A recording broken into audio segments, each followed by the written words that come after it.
It's A.Coolie with the Toolie, and you locked in with the Hood Journals. Shake it, shawty gon' move up and shake it. Tell her better that back it up. Tell her better that's back it, don't break it. Took your mama 9 months just to make it.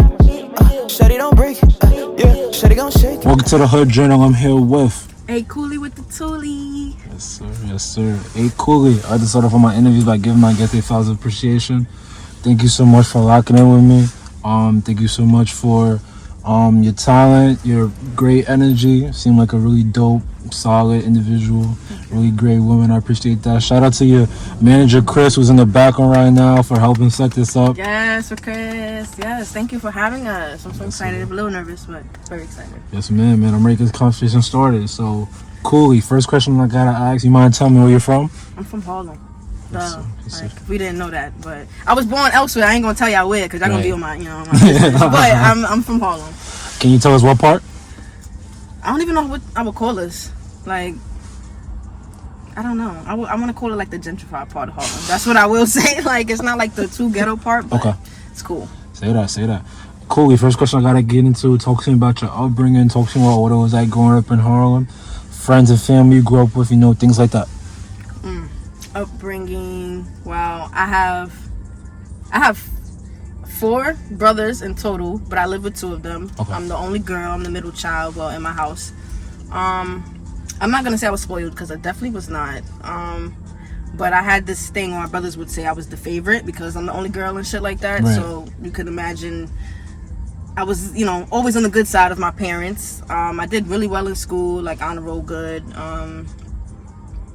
Friends, when I was younger, I had a whole bunch of friends, but I feel like as I got older, I kind of just, life started lifing. So I just had to really wise up and just really stick to myself. So now I don't want to say I don't have any friends, but it's very rare that I will call somebody my friend. So I probably got like about 2-3 friends, but I keep it real close knit. Like, everything is family to me. Right. I bet. Talk to me about some memories you had growing up in Harlem, whether positive or negative, that stand up.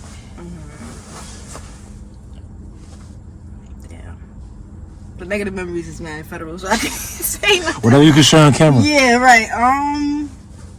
Positive memories.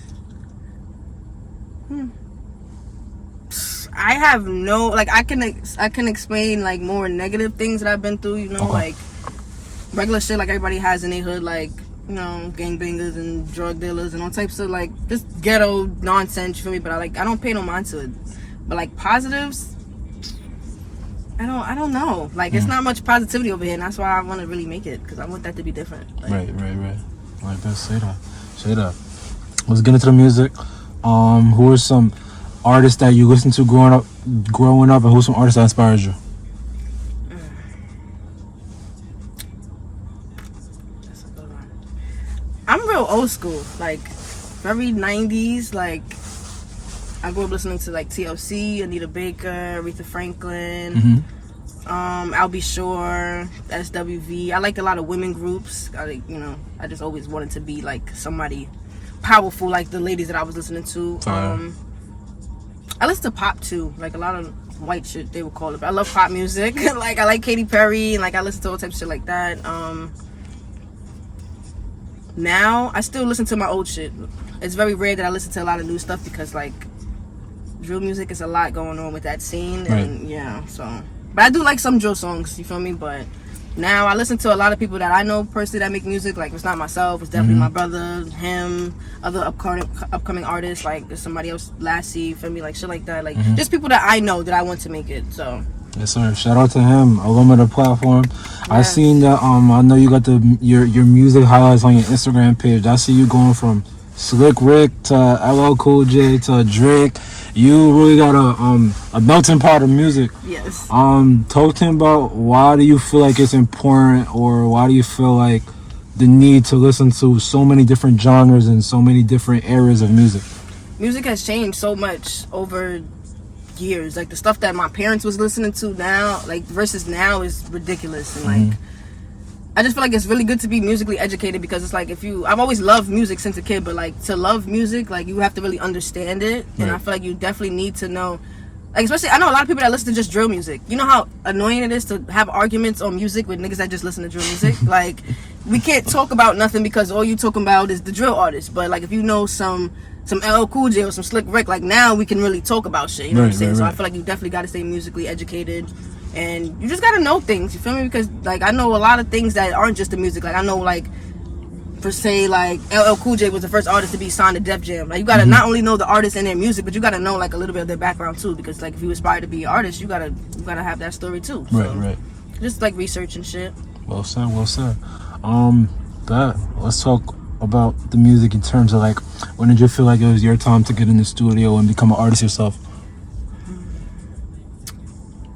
Since young, I like to sing. Like I've always loved to sing. Like if I know my birth name, like some people may know. I'm not gonna say it because I don't like people know my name, but I'll definitely tell you after this interview. I got you. But my birth name, it just makes sense. Like I had to like music. I feel like, and then my mom loved music and all that. But it's so funny because like when I was a kid, my mom dead told me I couldn't sing.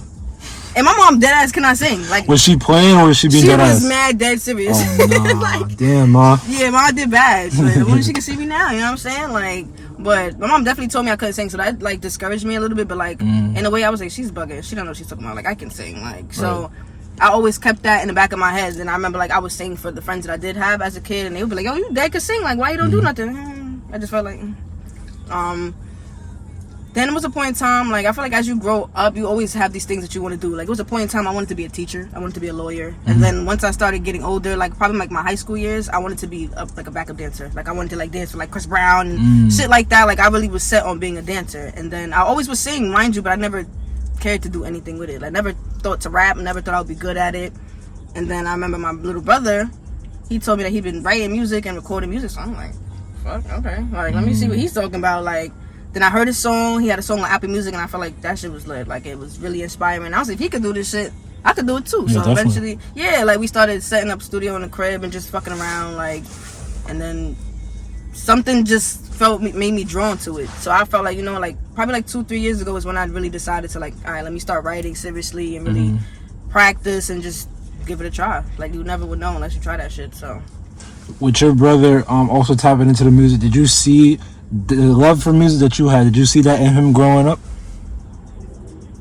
Yeah, definitely. Like if one, like all the songs, you see how I can give you my playlist with the LL Cool J, my brother got the same shit, and his like looking at him, he probably like, I didn't even know he listened to shit like that, because that would probably surprise a lot of people that know it. You feel me? The type of things that we like, music we grew up on and shit. Like, but he knows a lot of music, so we definitely always had that love for music. I always knew that I was gonna be something when it came to the music. Like never really like an artist or a rapper, but like a producer or engineer. I knew I was gonna do something with music, but now to be the artist, it's like it's real different. Fire, alright. And then you say you guys created an at-home studio, right? Yeah, I mean it wasn't like nothing too grand. It probably was like a little microphone, set it up in the closet. Like we really was bugging, like just trying as shit. You should. Like, yeah. And that was your first time recording? What was that experience like? It made me feel weird. Like it just was weird because I'm like, this is weird. Like this is like, I feel like I didn't take it serious, so I felt like it was bullshit at the time. But like once I actually put my heart and my mind into it, that shit was lit, and I looked forward to doing it. I feel like some of the best music I ever recorded was in my closet. Like when I go to the studio with the engineers, like it don't be having that same at home and love type of feeling that I have. But it was weird at first, but now like I wish I could record in my house more. But I like, really? Yeah, I gotta set that up. That's what I've been working on, because you know it's getting cold. I don't like to travel, so. And you can save money to it? Hell yeah! Like, I love to save my money. All right, guys, say that. So you're recording at your at-home studio. You find out that you and your brother had a similar love. When was that first drop? When did you recognize that you were confident enough to drop some music for the world to listen to? It took a very long time, because I remember the first time like I recorded and we had like a decent song. It was me, my brother, my ex actually, and an old friend that I had, and it was like a little cypher thing. Like we just all wrote some bars on the fire beat that I found, and it was like, oh, this shit is bumping, like it's cool. But I didn't care to put that out, because like, oh my god, like now listening to that shit, I sounded so crazy. Like before you keep going, when did y'all create that cypher? That was probably like, I want to say definitely before the Rona hit. I don't remember when Corona started. 2019, or 2020? Like 2018, 2019-ish. Alright, gotcha. It definitely was around that time. By that time, yeah, it was just like the bullshit. Like I felt like it was bullshit. Like when I heard it, I was like, okay, I got bars, like I can do this, you feel me? But I didn't care for the world to hear that. So when it comes to letting the world, I don't think my first song actually dropped until 2020. So it definitely was probably like that year and some change difference.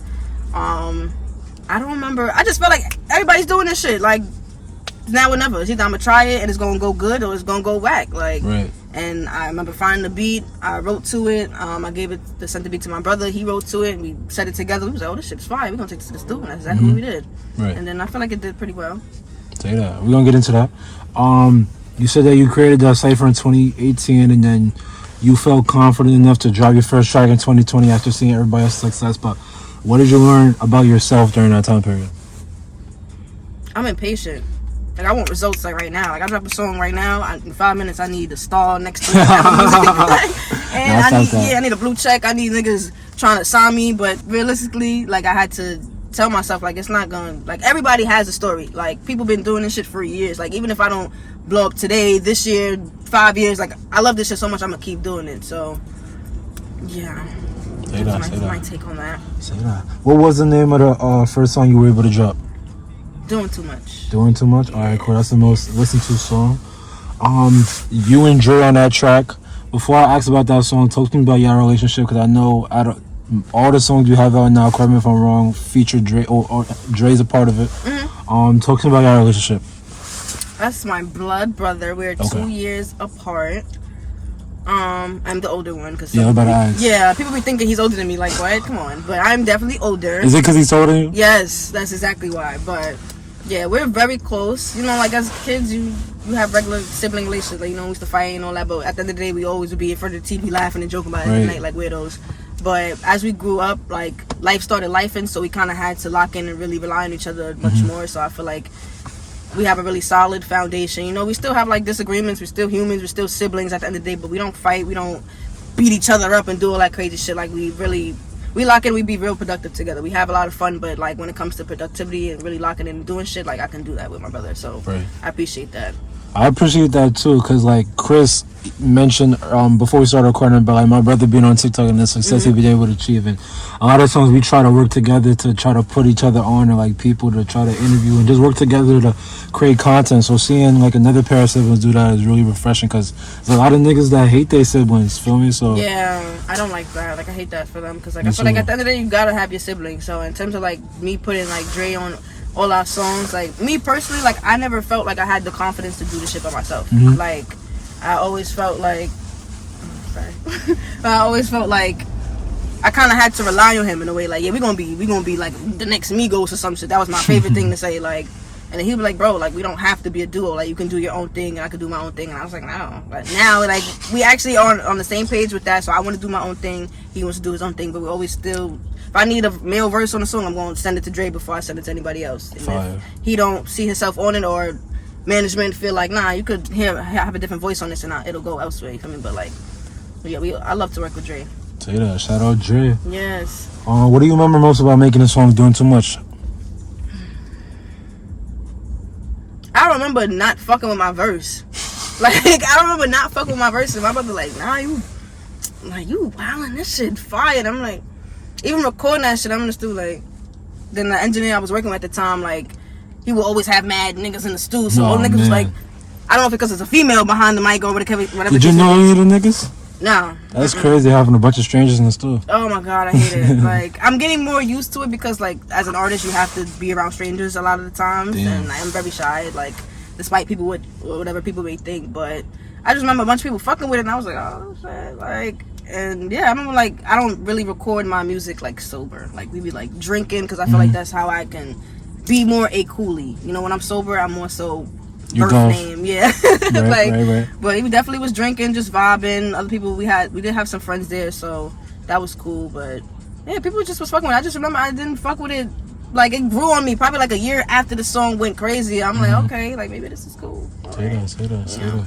I bet. What came after? Let me not just act that. What were people's reactions to Doing Too Much? People were surprised. Like, people that knew me, like, as birth name, like, to see me as A.Coolie is like, oh shit, like, I didn't know she does this. Or, like, sometimes I feel like because people know me as birth name, they don't take A.Coolie seriously, you know. Like, it's weird, but it's like, okay, she does music too. Like, so I feel like a lot of people were surprised. I feel like a lot of people, again, I want to say fans, because I don't like to call people fans, but like, a lot of people, like, you know, started giving me their ears more and more supporters. Yeah, like, and I like that. Like the people, like it was strangers supporting me more than the people that I knew, and that's another thing that comes with being an artist, and I fucking hate that shit. Like it's really weird, but I got a lot of support, and it made me feel like, okay, maybe this was some shit. Like let me keep going. A lot of people reached out, wanted to work with me more and stuff like that, so I feel like that was cool. Say that. But just a random question. You spoke about how you're more able to be yourself and more able to be coolly, like, feel me, when you're drinking or whatever, recording in the studio. Just out of curiosity, there's a Gov name and then there's Coolie, but when does the Toolie come out? That's a good one. Pretty much all the time. It's not out right now, but that don't mean I don't got it. You know what I'm saying? But like, really, when I'm on defense mode, that's it. That's Say no more. All right, so you'll know. So what was next after Doing Too Much? Shit. I think it's Facts. I think I found that beat as well. I just really wanted to talk my shit, and I feel like out of all verses, like that's not one of my favorite songs. I'm just gonna put that out there. I think she would agree too, but that's definitely not one of my favorite songs. But in terms of like the pen and like the mode I was in, like I felt like I ate on that. That's just me personally, but yeah, I remember just giving it to my brother. He came up with the chorus, and I was like, okay, this is fire. Like I can get behind this. So that was what that was. I wanted to drop it on my birthday because I like to have tons of things to celebrate. Like, yeah, it was my birthday, but it definitely was me celebrating a new song dropping. So that was cool. We got to make a little promo video while we was on vacation. So that was fun. Fire. Recording that was fun. Nothing really stood out too much with that session. It was like regular. Like we was in there with people. Again, strangers was there, you know, drinking, smoking. But I like the cover art on that song. That's what I will say. So that's cool. It's a picture of me and Dre when we was younger. Oh, I see it here. That's fire. So yeah, that's not one of my favorite songs though. But I really did enjoy that process, like of writing and all that. Gotcha, like that. We're gonna talk about the next track. I think this is my favorite song from you. What You Need. What? Yeah, the only song with that's not exclusively with you and Dre. 33 is on this. Yeah. Talk to me about that track. Wow. Okay, that song is. Okay, yeah. So that song, the person 33 that he found that beat or whatever. I don't remember if I seen his verse or not beforehand. I think he was telling me what he had, because that's how I like to work. I like to hear what the other artist has first before. Okay. I usually don't let people hear what I have. Like I like to just surprise them when I get to the stu. But so I heard what he had, and I started writing on my laptop, and I was like, okay, I think this goes really well.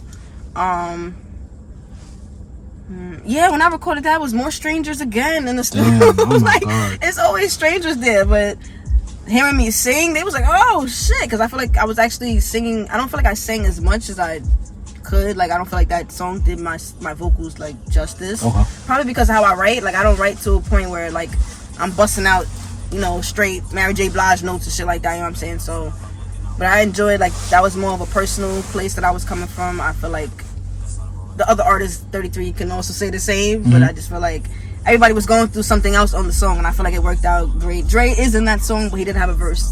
But shit. He's on like ad-libs and all that. Okay. But we have a What You Need Part 2 coming out. Him is on that, and Drake Glizzy will be on that one as well. I bet, say no more. And then the last, I guess, your most recent track that you're featured on, Hold On, with Dre. I think it's on Dre's project, right? I don't even know. He don't even have no project. I don't know, but it definitely might be on one of mine. Okay. But talking about that track. It's very like you know how people are, TikTok dances is going crazy right now. I'm a big TikToker. I keep up with all the dances, so y'all better follow me on TikTok at A.Coolie. But yeah, I'm into them all. I love TikTok. I seen that this thing was going around with these Jersey type beats, and it made me and Dre think of like the party days. Now, me personally, I missed out on the party era. Like Dre, he can't say the same, but I definitely I would sit those out. I just felt like it got way too wild, but I knew all the party songs, like Peanut Live and all types of every party song you could think of. I always knew. So I like the vibe that the double tap music would give you type shit. So I don't remember how I found that beat, or I don't know if I found it or management found that beat, or even Dre might have found that beat. I don't even remember, but Dre wrote to it. I wrote my little verse. He said that he was fucking with him, and I bet. So I feel like he had more him on the song. So I was like, like I could be a feature on this song. Like I don't mind. My verse is short and sweet. Like this could be you. Yeah, that's definitely one of my favorite songs. Yeah, I like my unreleased a lot more. Okay. And I feel like that's how you should be as an artist. Like, as you keep working and progressing, like, you're gonna like the shit that you start to work on now more than your other stuff. But Hold On is definitely one of my favorite songs that's out. Say that. Yeah.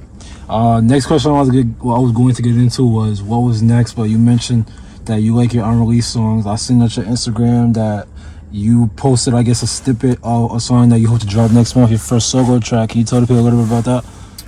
Ooh, so I've been working on a lot of things. Like, I can rap, but I also can sing. And I like to sing more because I feel like I'm better at it a little bit and I'm more comfortable with it. Like, rapping, I feel like it's a lot to think about. You gotta make sure your lyrics is not going over niggas' heads. And a lot of people be a little slow. So shit goes over niggas' heads real quick. And, like, I don't have time for niggas to be like, she's whack just because you didn't get my bar or my punchline. You know what I'm saying? Right. So I feel like it's a lot that goes into rapping. With singing, only thing people want to hear is if you can hit notes. They don't really care about what you say. I can make a song about mac and cheese. As long as I sing it good, niggas gonna be like, oh, she can sing. You got a point. You know what I'm saying? But if I'm rapping about mac and cheese, niggas gonna be like, what the fuck? You know what I'm saying? So people just want to hear if you can actually sing. So I like that. Like, and I actually can sing, so, but I also can write. So it's just about me working on finding a balance for those. But I like to rap, like, when I make songs by myself, but it's more so me singing. So the next song will probably be a me singing / me rapping song. Okay.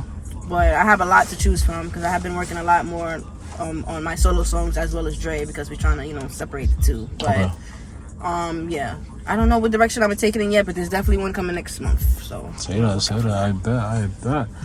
Let's shift gears a little bit. With you. So I learned the term double minority a couple years back in regards to black women, because I feel like minority of being African American and then the struggles that come with being a woman. And then I also asked you before we started the interview, so I would consider you a true minority because you say you are part of the LGBTQ community, and that's another group that doesn't get the respect that they deserve. What's it like as a black woman, a part of the community, and as an artist at the same time? What's that like for you? I feel like I love the fact that, like, I'm gang. Like, being black, you're gang. Like, it's just certain things you understand that you don't have to explain to other people. Like, there's certain things people will say to me that you don't even gotta explain because I get it because I'm black, so I understand. You feel me? But I love being black. I love where I come from. And, I love the skin that I'm in. I love seeing other black people do good shit.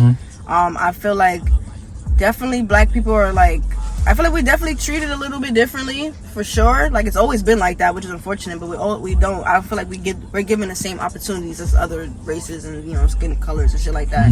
Even me being light skinned, like, people turn it into the whole light skins are better or they get more opportunities, and this whack. Like, I'm still black just because my skin is light skinned. I'm still black. You know what I'm saying? Like, so I still feel like there's a little bit of division even within, everybody, people being black or whatever the case may be.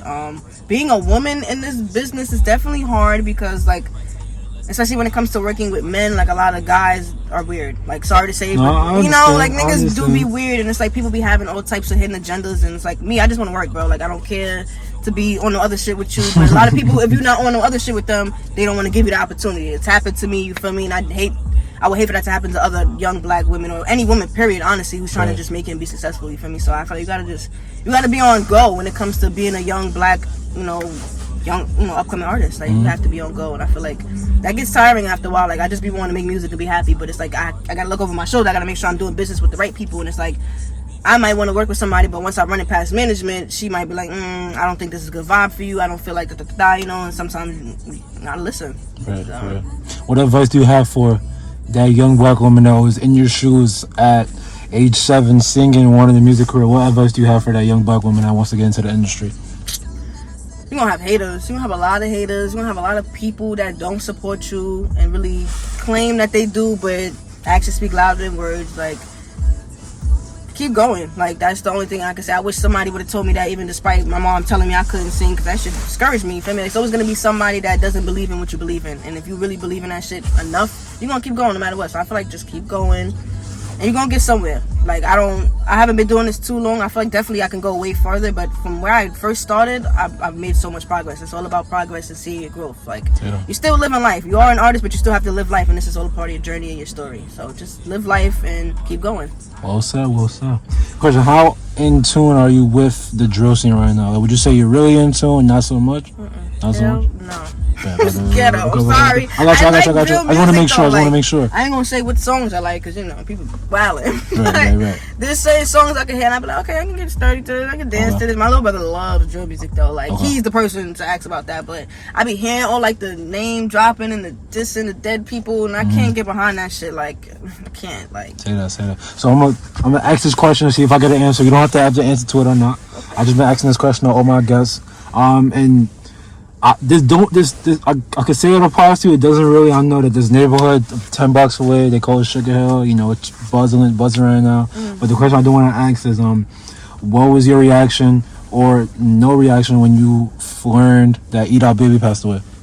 That was very sad because I didn't know he was as young as he was. You know what I'm saying? Like, especially with that neighborhood being so close. I used to work on Sugar Hill. You know what I'm saying? Like, I used to do security in a building over there, so like I'm familiar. I used to have friends that lived over there. You know what I'm saying? Like not into the street shit, but just in that area still. Right. So I'm not too sure on how his death came about. You feel me? But like that is sad for me because he was doing his shit. He was outside making noise, making music.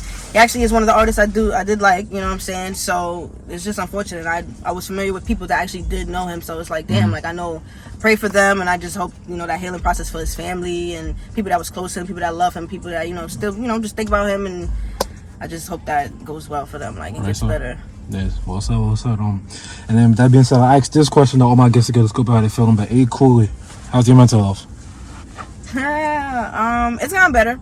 I've went through a lot of phases in life of like self-worth and like confidence and shit, but you just really gotta just be in tune with yourself. I feel like once I locked in with myself, my self-confidence and my mental health, all of that shit, just how you feel about yourself really plays a part in your mental. Like if you don't love yourself, you're never gonna feel good about yourself or the things that you're doing. So it really starts from you to make sure your mental health is where it needs to be. But I feel like I took a week off of work, so like my mental health was I mean I don't know. Financially might not be the best decision, but mentally, you feel me? Yeah, no, financially it was good because I still got paid, so that was the lit part, you know what I'm saying? But mentally, like, it just made me think, like, yo, I be getting up every day working for the man, and it's like, I don't want to do that, but, like, in order to be where you want to be in life, you have to do things you don't want to do, so mentally, I was just like, damn, like, I miss my job, but I hate the fact that I work, and I'm bored at home, and you can only write and pick up your notes and your phone, listen to beats so many times before you be like, I need something else to do. So I feel like I was going crazy, but once I got back to work and the holidays just passed,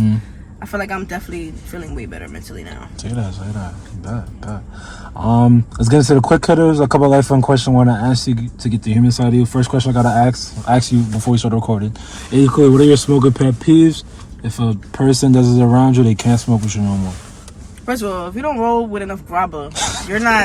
I don't want you saying room as me. I don't want you breathing my air. Like, I don't like to cough when I smoke, and when it's not enough grabber, I start coughing. Like, so if you don't roll with enough grabber, yeah, you're done. Or if you dead ass smoking the clips to like your fingers is burnt, like that doesn't sit well with me. Like that's pretty much it. I know some people that do that. I ain't gonna say no names. But, management. she throwing you under the bus. Okay, I'm a clip killer.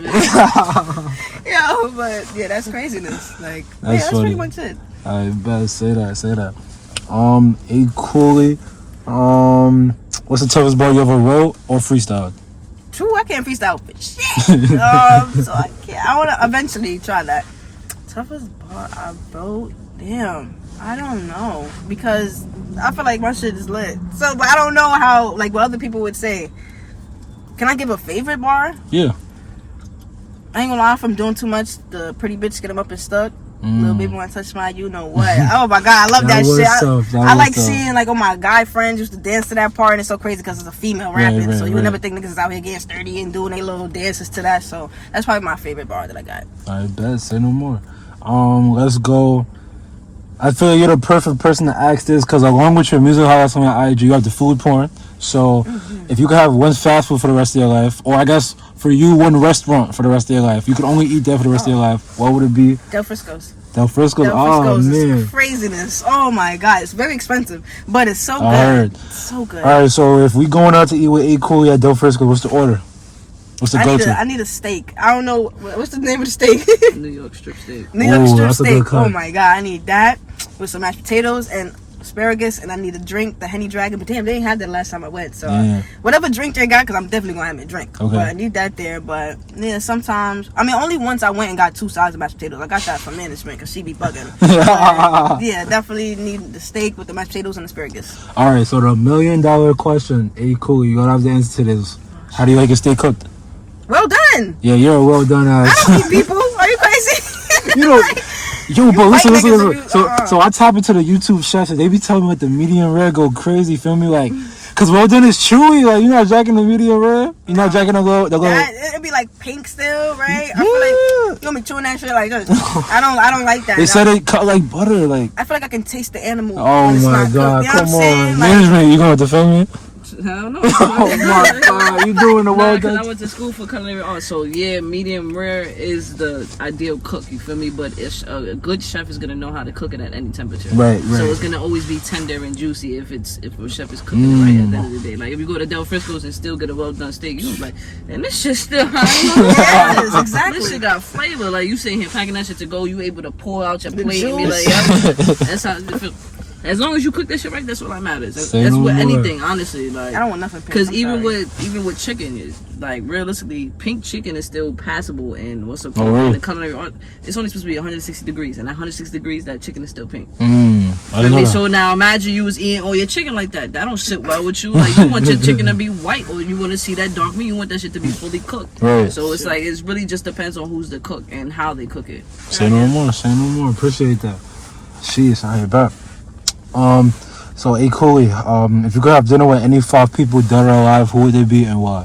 Oh, I love that. Dead or alive. Appreciate it. Wow, okay. And Is it 5? any 5. Don't gotta be Any famous. 5. Because a lot of people ask that question. Don't have to be famous. Any 5. Bet. Okay. Who's going to the Del Frisco's? Shit. Lisa Left Eye, for a fact. I love Lisa Left Eye. Rest in peace to her.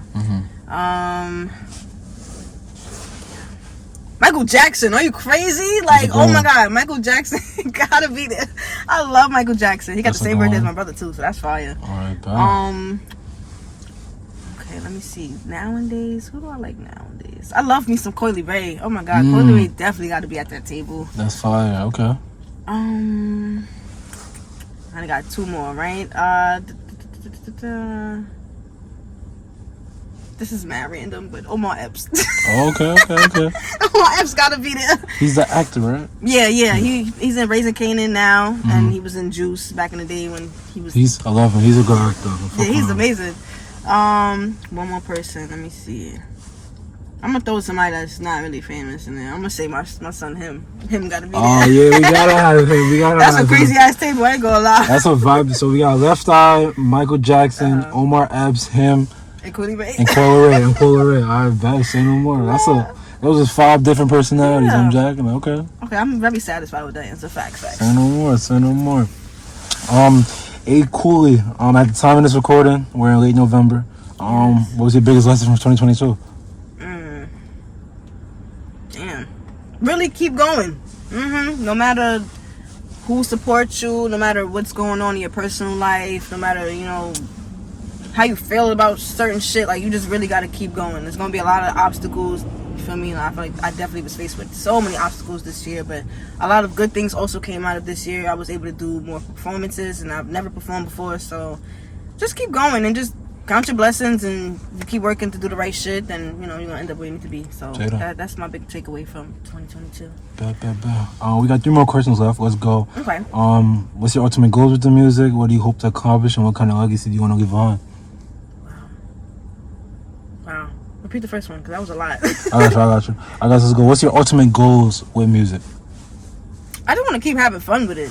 I feel like a lot of people lose track of the fun part. Like, even back in the day, like, our parents, I'm pretty sure when the music they was listening to, niggas was having fun. Like, we can still have fun with the music. I feel like everybody's too busy wanting to be the king of this or the queen of that without the fun. Like, let's just have fun. You can do a lot of good shit off of just fun. You know what I'm saying? So, I just want to keep having fun and be consistent and keep working. So that's my goal for now. Say that. And then, what kind of legacy do you want to leave behind?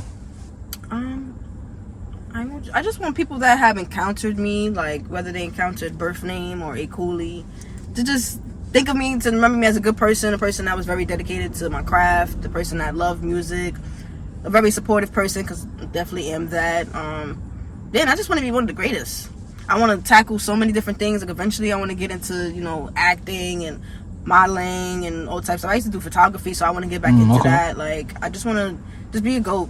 Just keep working and become the greatest. Say no more. I bet. A.Coolie, who do you want to see next on The Hood Journal? What I want to see next on The Hood Journal?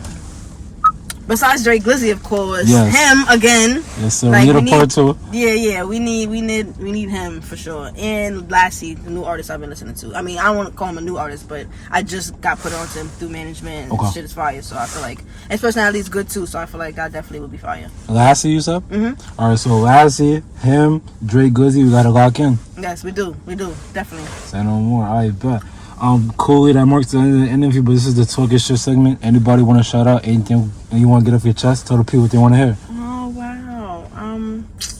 Well, all the people that's been fucking with me for so long, I love you guys. I'm so grateful. I'm so appreciative. The people that don't fuck with me, I don't care. And if you're mad at me now, you're gonna be really pissed off next year. Like, humbly though, respectfully. I definitely want to shout out all upcoming artists. Anybody, even if I don't know you, like, keep working. Like I was saying, keep doing your shit, because niggas is listening. It may not seem like it, but somebody's listening. The people that I do know, gotta shout out my brother, of course, him, Lassie, I don't know what other, 95 Rose. I feel like I could be forgetting some people. I'm sorry. Definitely shout out my management, because she's the best. She's awesome. Shout out management. Yeah, shout out Drop the Heat. You know what I'm saying? Shout out Benson Will. Yes. The people love Benson Will. Yeah, there's gonna be. I'm shooting a music video, my first one, next month, as well as dropping a first solo project. So stay tuned for that. And thank you for rocking with me. Thank you for having me so much. Hey, Coolie, thank you so much for locking in with me for this dope interview. I appreciate your talent, appreciate your energy, appreciating what you're doing in the music scene. I'm looking forward to locking in with you again and the other artists. Yes. Thank you for the story. Thank you again to Chris for setting this up. Yes, it's a great conversation. And that's a wrap. Woo! Yes. Shake it, shawty gon' move up and shake it. Tell her better that back it up. Tell her better that's back it, don't break it. Took your mama 9 months just to make it. Shawty don't break it. Yeah, shawty gon' shake it. Yeah, shawty gon' shake it. How long we finna get it? Shawty spin that ass back like a fidget. How she fat? How long? Give me a minute. Then she in love, she won't pay me a visit like. Shake it, little baby shake it. Please do not break it. We live in dodging bullets like the Matrix. Yeah, they know it's us when we walk in no function. Me and my twins.